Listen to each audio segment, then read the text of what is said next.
Hey everyone! Today, we're putting a 3 kilowatts inverter generator showdown with a traditional 3 kilowatts mains frequency generator. We'll test both units powering a heavy-duty 315, a welder in this ultimate showdown. Stay tuned to see which one dominates. Our 3 kilowatts mains frequency generator uses 2.5 millimeters welding electrodes, while the 3 kilowatts inverter generator operates with 3.2 millimeters electrodes.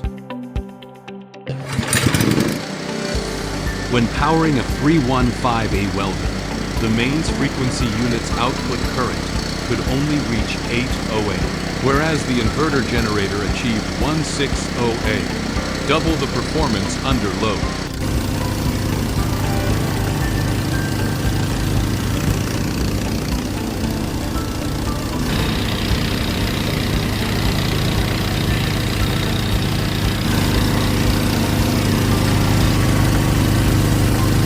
Asterisk visual test under 315 a load. Mains frequency 3 kilowatts.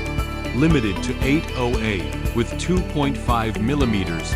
Electrode gives weld spatter and cracks. Inverter 3 kilowatts. Stable 160A output via 3.2 millimeters. Electrode gives clean arc and uniform beads.